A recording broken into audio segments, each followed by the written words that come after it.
Hi guys, welcome back. In this video, we are going to discuss a small but very important topic called localization.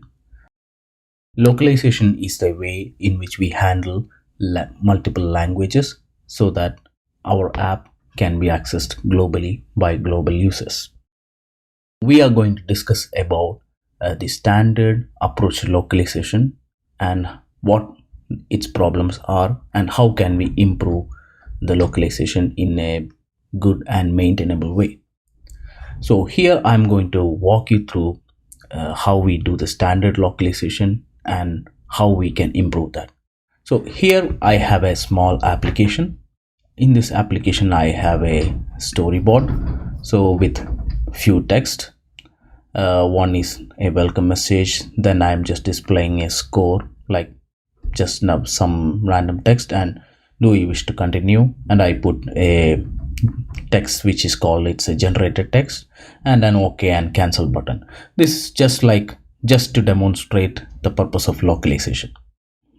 Now how you normally do localization, like you will be first going to the project, then add the language by clicking plus. So here I have already added English, French and Italian. So let's say if you add Arabic, then you will be asked like, okay, which all existing components needs to be localized.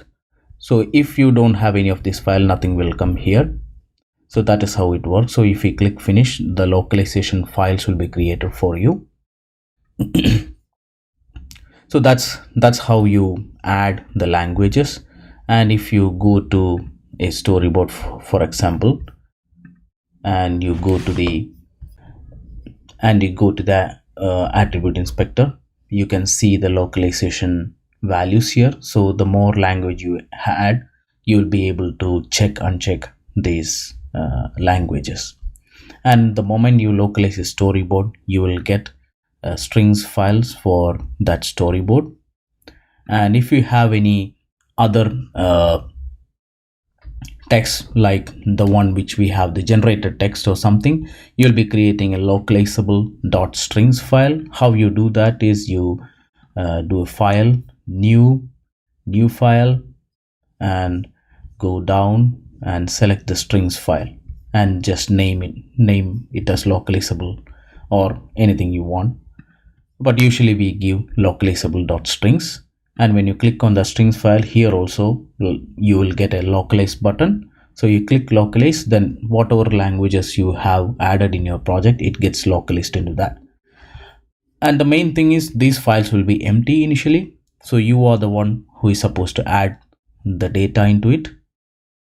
Let's talk about storyboard first and then come to the other thing. So when a storyboard is localized, so let's look at main.strings French.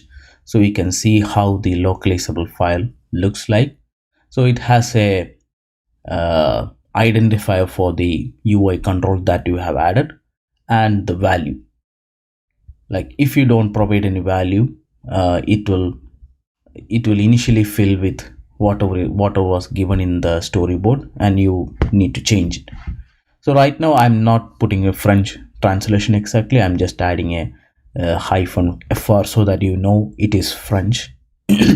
Similarly, we'll be adding the same stuff here. So you will be providing a translated text for each of this control. And when you go to Italian language, it is the same thing. You can see the same control identifiers here, and you will be giving the respective values. Now what is the downside of this? The main downside would be like these values, which we call it as keys, are not human readable. You do not know what exactly this is. Say for example, if we use some third-party translation systems like Localize or OneSky, the people who are translating might not even know like what the hell this is about. And the second thing is like when you add more controls to it, or when you delete controls from the storyboard, it is very hard to keep track of that. Like you have to check and uncheck the storyboard localization, which will again regenerate the keys. Then you have to add the translations again, or you have to use some tools like Barty Crouch or something like that to make this work. which is bit cumbersome. And other things are like you can get duplicate text.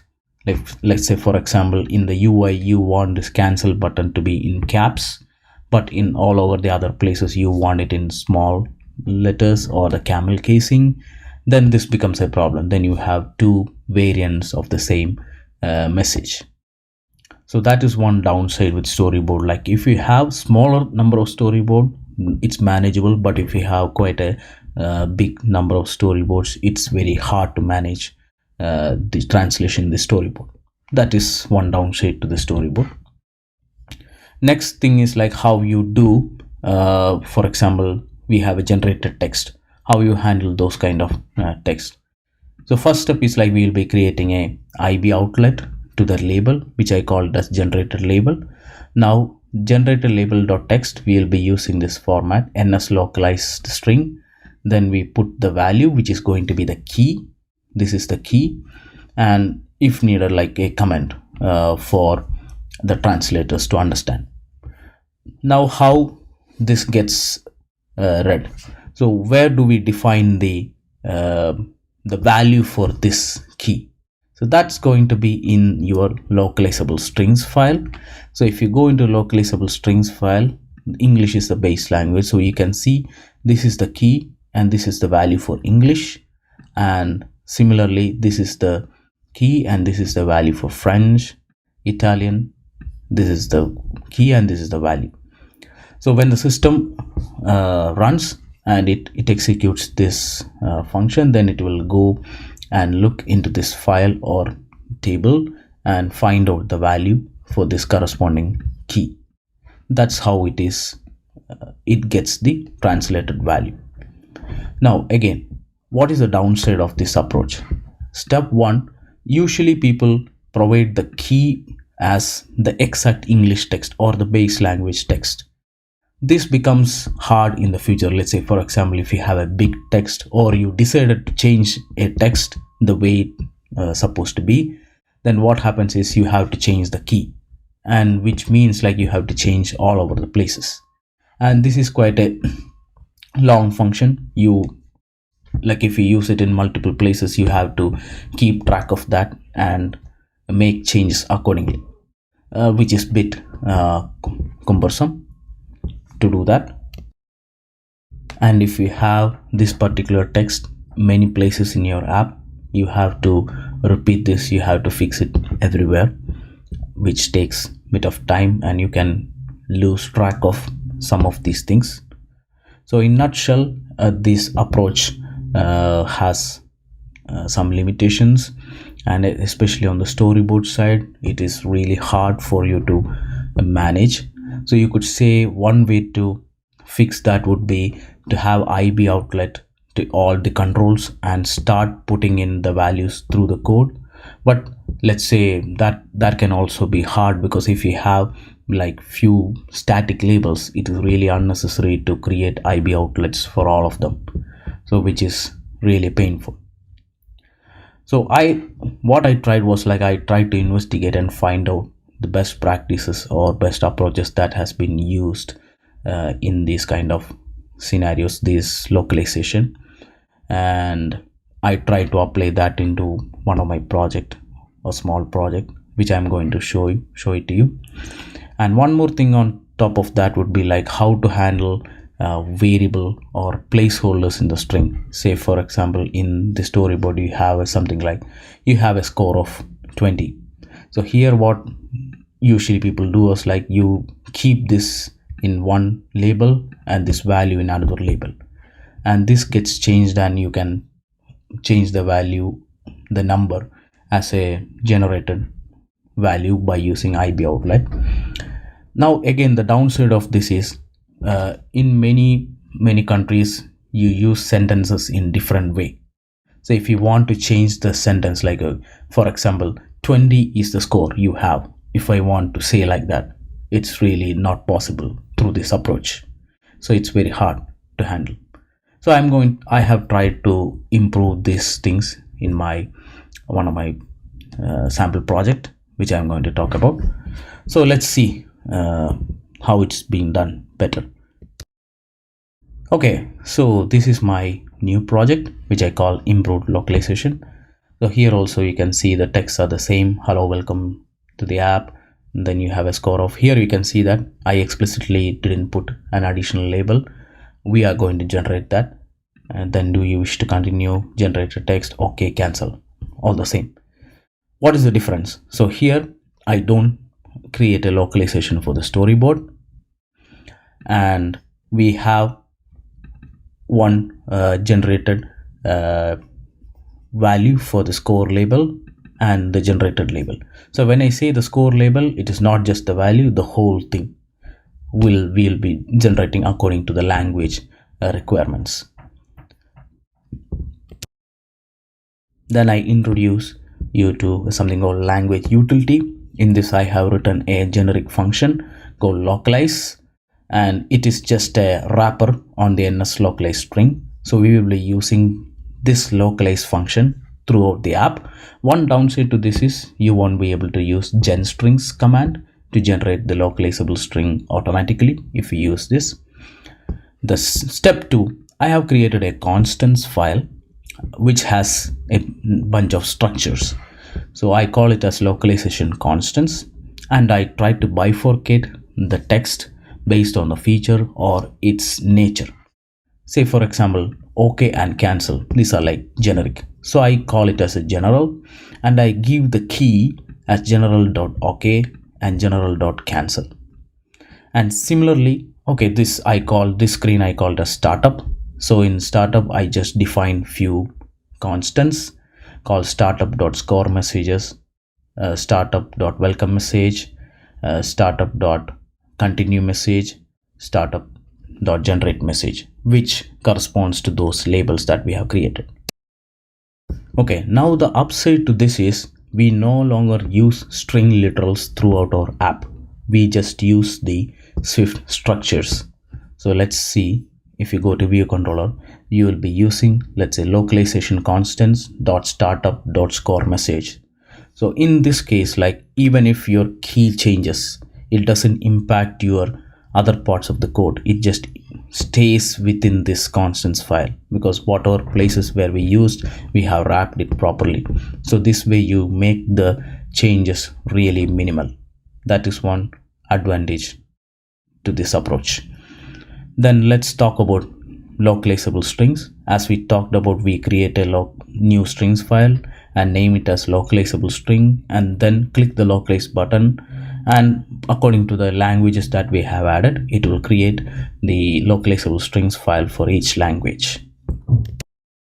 This is how you will be defining the language or the translations. So general.ok is okay, general.cancel is cancel, then welcome message, continue message. Then so this is one interesting thing. So you can see I have put a placeholder value in the message itself. So this value can be anything based on your generation. And how it helps, let's look at French, or yeah, maybe Italian. So see, in Italian I have changed the order, so it's very easy. So the whole text is generated and then applied to the label, so you don't need to worry about placement of the value. So since it is embedded in the text itself, so when you select Italian, you'll be seeing 20 is the score you have.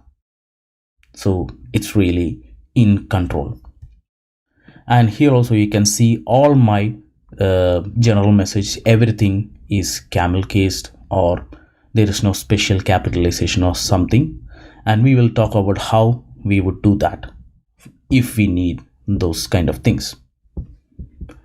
So as you see, like we use the keys that we have clearly defined in the localizable strings for localization, and we grab its value by this localize function, which is defined in this constants.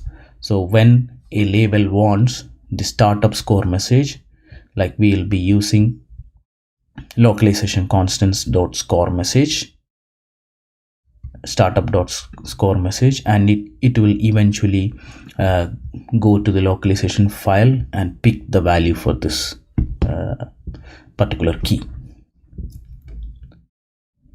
Yeah. And now how do we handle the storyboard localization? We have the IBInspectables come to help. Let's see the rest of things. So here I created a storyboard localizable protocol. It has something called a translation key, and usually we need translations for UA label and UA buttons. Those are the ones we frequently add, and you can even add text fields and all those things also. But right now I'm just taking about UI label and UA button. So I mark UA label conform to the storyboard localizable protocol, and I make the translation key as IBInspectable. And once a key is being set, I just check, okay, do we have this key? If the key is present, then get the value of the key. And by default, the system, if a value is not found, it will return back you the key. So then we know that, okay, if there is no translation, if the localized value of the key is same as the key, then that means there is no translation available. So I am just throwing an assertion. So this way you just make sure, like, at least even if you miss the translation, the QA or your quality assurance will find this issue so that you can fix it as an additional check. Same like if a key is missing, then we just throw an assertion. And I added one more field for the casing thing, which we talked about. Let's say some of the UA label wants the text to be uppercase, then we should not touch the localizable strings file. We just make the control to make it uppercase. So if this value is true, then the text is marked as uppercased. So I'm just using this to help me out to handle the storyboard localization. And same for button. So instead of text, we will be setting the title for the button, and we are setting the current title to uppercase for the button. Now let's go to the storyboard and see like how it is being done. So first we look at the label. So if we click on the label, since we added the translation key and the uppercase as IBInspectables, those things get appeared here. By default uppercase is false, and what we need to do is just set the localization key there. So for welcome message, we have the key as startup.welcome message. Then once the UA is rendered, it will pick the value from the localize function. So localize function gets called and startup.welcome message will be executed and you get the value. That's it. That's as simple as it is. And same for the button. So you have the translation key over here, and whether you want it uppercased or not, just set it. That's it. So in this way, you make a maintainable code. So your strings are only tracked at one place, which is localizable strings, and you give a human readable key so that whoever is translating knows what it is. And even if you change the key, there is very minimal change on the code, and you can manage the storyboard well using the IBInspectable translation keys and even the casing also. Yeah. And now for the placeholders. So you have to create a text with a score. So this is how you do it. You use string with format, and then you localize you pass in the localization with the placeholder and pass in the value to be placed in it. So if, for example, so you have a score of %D, so the %D will be replaced by the value that we pass. And if we have a string, you will be providing @ Let's try to give it a test now. I'm going to run it in English. You can see the language is right now in English. Now how to change for the language for testing? You can just click and select edit scheme. Select the language as, let's say, Italian. So now just have a look. So this is how it looks in English. Let's try it in Italian. So you can see all the text changes to it. I already told, I just marked as IT. I don't literally translate it. So now you can see here the order of the text got changed, and this placeholder value is being replaced by the value that we give. And let's see this text is now capitalized, and all the tests like OK and cancel are capitalized, even though our value is in camel casing. Since we have the property in the storyboard to make it uppercase, it helps to make it uppercase. So this way we manage the translation or the localization in a better way. Yeah, that's all I want to talk about. Yeah, thank you. Bye bye.